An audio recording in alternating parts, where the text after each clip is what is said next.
Ladies and gentlemen, my name's Paul, and in this Remaster video we're going to be discussing and analysing tech news which, as usual, has popped up over the past 24 or so hours. We're going to start things out with the Turing-based RTX 2070 graphics card, specifically a timespy result which has leaked online. A quick refresher then, the Turing RTX 2070 is the lowest end SKU available for the GeForce 20 line of graphics cards from Nvidia. At least it will be in about a week when it's released. And also a quick reminder, it is going to retail at $500 for the base model, and for the Founders Edition cards, you are looking at $100 on top of that. One of the positives for this GPU though is supposedly the supply chain for this card is pretty good. That's been one of the real issues plaguing the RTX 2080 and Ti cards in particular, where Nvidia themselves had to postpone the launch of the 2080 Ti's, and folks who ordered the Founders Edition cards didn't even get their GPUs when they were scheduled to, which was obviously a bit of frustration, and that's putting it mildly, for people who plonked down $1,000 plus on a graphics card. So the negative about this timespy result, it is only an overall score. We cannot delve into the graphics score. The user on Twitter, Tom Apisak, has actually leaked this himself, but then I did do some due diligence, found the score myself, so I can verify it is there. However, it is just listing it as a generic VGA device, but the clock speeds and other bits and pieces do look like it could indeed be the RTX 2070. But because the user who has uploaded this particular result, we can't delve into, let's say, the specifics of the system. But what we can do is we can say, well, hey, it's using an i7-8700K, we know it's most likely using an RTX 2070, and we can pit that against other cards that we do know the overall system score of. So in other words, if you have an i7-8700K, you pair that with a GTX 1080, what score do you get with that compared to an RTX 2070? And the answer is basically identical. This Zotac generic VGA has a clock speed being measured of 1950, so the result here is 8151 points with once again the i7-8700K and the Zotac generic VGA. So in general, these results are several hundred points, a couple of hundred points anyway, higher than a GTX 1080. And obviously considerably less than, let's say, an RTX 2080 Ti card. The problem here though is of course the pricing. You're looking at, once again, $500 for the base model card, and once again, $100 on top of that for the Founders Edition. If you were to compare that to, let's say, a used GTX 1080 Ti, you can actually pick those up for the low $400 mark right now on eBay.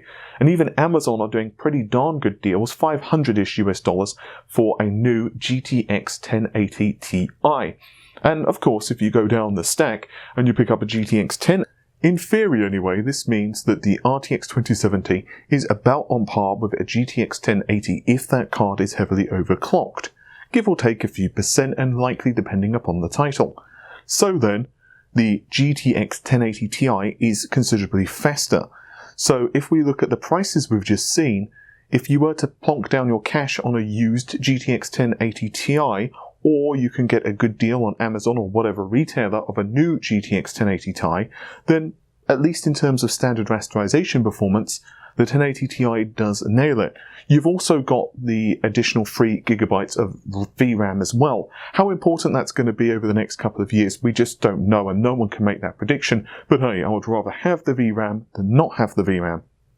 The issue though is that you are buying an older card. So that means a couple of things. The first is, if you buy it used, well, you don't know how the owner treated the card. The chances are it's going to be pretty good. In fact, I'm going to put out a video of a guide of purchasing used hardware in the not too distant future in the next few days. But for now, graphics cards generally will be okay. But do check with the AIB to make sure that the warranty is transferable. And it might also depend upon the region. So do your due diligence before you snap up what appears to be a really good deal on eBay. If you go new though on Amazon, there are still a couple of drawbacks. The first is that you're buying an older generation GPU. So this means that certain features, for example DLSS, are just not going to be usable on that card. And ray tracing, well, we don't know. In theory, it's possible that you would be able to enable ray tracing on a GTX 1080 Ti, but it might be all done on software, and well, the performance might just suck.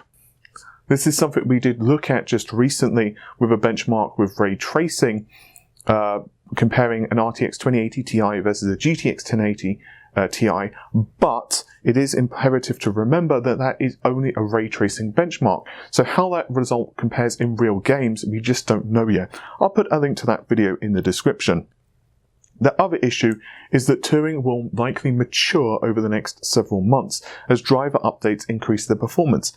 It's theoretically possible Nvidia will also increase the performance of Pascal, but most likely Turing is where the optimizations are going to lie. After all, it's a newer architecture, and as developers in particular get used to tweaking games for that architecture, it's possible games of the future might start to increase in gap between Turing and Pascal. So, in theory at least, in a year or so, it's possible that the gap between the RTX 2070 and the RTX 1080 Ti will be narrower, or to put it in a different way, the RTX 2070 and the and the GTX 1080 might increase.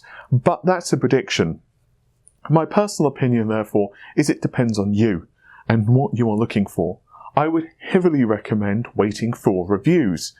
After all, a few days is not going to make that much of a difference, and it's very unlikely we're going to get shortages of the RTX 2070, and even if you do get a shortage, it's possible that you might have to wait a few more days, but at least you've got peace of mind of knowing how that card is going to perform. And that's just my personal opinion.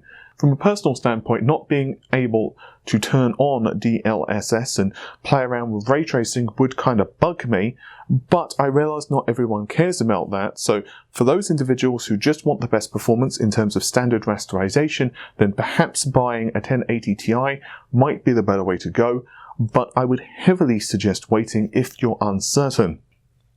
For about a year, there was two frustrations for PC gamers and PC builders in general. The first was graphics card prices, which were a combination of a couple of factors, the first being mining, and the second, of course, the price of memory. Now, the price of memory wasn't just limited, of course, to graphics cards.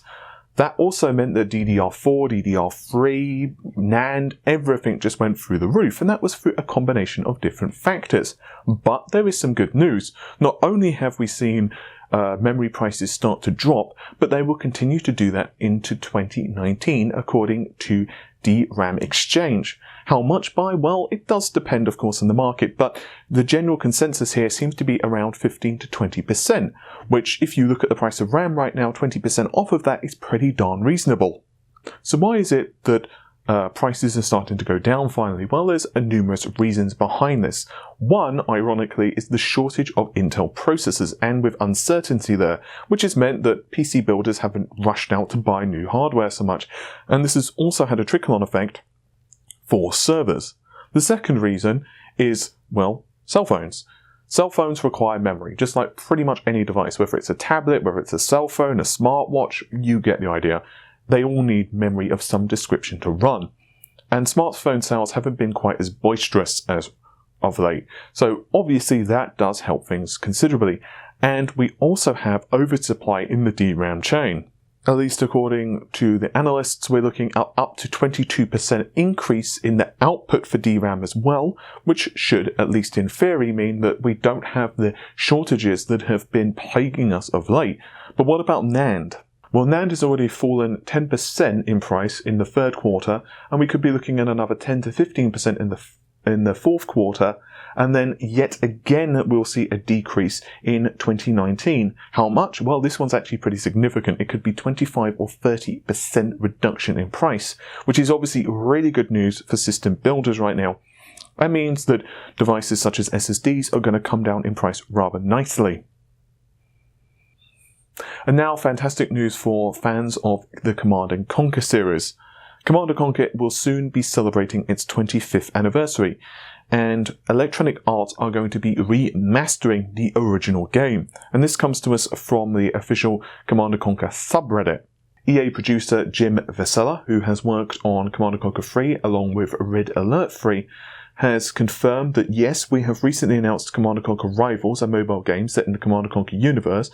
Following the reveal of Rivals, we heard you loud and clear, and the community also wants to see the franchise return to the PC. As a long-time CNC fan and developer, I am passionate about Command & Conquer franchise as you are. and look forward to hearing your thoughts. And according to this, they are going to be analysing the feedback, and that will help influence our current thoughts of PC and what's to come next. Now I'm going to go into a bit of my own history here. I have to admit, Command & Conquer was one of those titles which really spoke to me when I was younger. True story, I first played Command & Conquer around a friend's house because he had a PC before me, and he only had the demo of the darn thing. And it was like set on the first couple of maps in the game. And I remember that you were playing as the GDI. And I just remember the freedom, and it just felt so incredible to me, because this was back when I was playing on like the Genesis or the Mega Drive if you're in Europe. And, you know, just the ability to command such huge armies and kind of do all this stuff, it felt like you honestly had this level of freedom, and it looked so amazing. Of course, the graphics at the time were not even cutting edge, but still, they got the point across, and it just felt so awesome, so organic to be able to hear your soldiers respond to your orders, and with the voice acting and the CGI in there, despite the fact that, yes, it had a little bit of cheese in there, but that kind of just added to the appeal.